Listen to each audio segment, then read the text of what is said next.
The Life of Pi, Summary 9. In chapter 28, Pi is baptized as he wished. Also, he got his praying rug and immediately fell in love with it. He enjoyed praying outside while his family stood and watched until they got used to the scene. Chapter 29 brings a major change in his life. The mid-1970s were troubled times in India. Political changes brought uneasiness among people.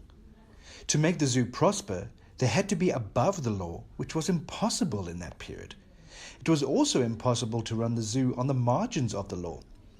In Pi's parents' minds, India had already fallen apart. Worried that they would not be able to support the family, Pi's parents decided to move to Canada, although they were very poor for Canadian standards. However, the decision was made in the hope for a better life.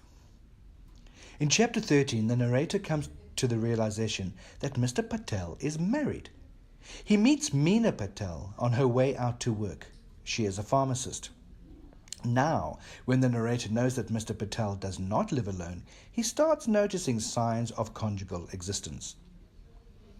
In the following chapter, Pi goes further into his past, while his life in India was still unshaken. He tells a story about how Mr. Kumar and Mr. Kumar met. He says that Mr. Kumar, the baker from the mosque, wanted to visit the zoo for the first time, and Pi was excited to be his guide. They agreed to meet at the main gate, which turned out to be hilarious, as Pi had difficulties in remembering Mr. Kumar's ordinary face. He had to be focused on each person who came his way, but constant intruders impeded him. Finally, Mr. Kumar approached Pi, to Pi's relief, and their tour could start. During the visit, Mr. Kumar marveled at everything, ignorant about animals and how the zoo worked. When they got closer to zebras, Mr. Kumar was unsure about the origin of their black lines, wondering if they would melt in the rain. While they were feeding zebras with carrots, Mr. Kumar, the biology teacher, came and they spent the rest of the visit together. Chapter 32 is on zoomorphism, where an animal takes another animal or a human as one of its kind. To make a reader understand the concept, Pi gives an example of a dog who becomes a foster mother to lion cubs. Even when they grow up and become several times larger and stronger, they never represent a threat to that dog's life. Another example are circus lions, who do not treat a human as a human in their relationship, as they know that they need that human to survive. The next chapter switches to the intrusive narrator who is getting to know Pi better. He is obviously in Pi's home, as Pi is showing him photos.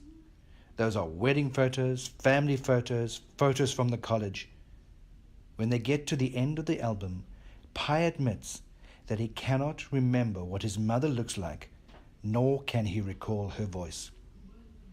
In chapter 34, Pi narrates about the preparations for the trip to Canada.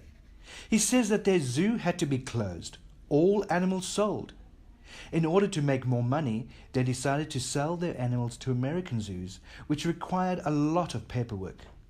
Most of the animals were ready to go, while the others needed further care before they were allowed to leave India. When it came to Pi and his family, they left India on June the 21st, 1977, by cargo ship Tsinsun. It was hard to leave India, family, friends, and the life they knew it, and to ship to the unknown. Although Pi was terribly excited about the new life adventure, it seemed that his mother was a bit pessimistic and sad. In the following chapter, we learn that the intrusive narrator is actually a writer. He still does not reveal the nature of his visits to Pi, but is quite interested in his life. Besides meeting Pi's wife, during the next meeting, he meets Pi's son, whom he sees for the first time. The boy's name is Nikhil, but prefers to be called Nick.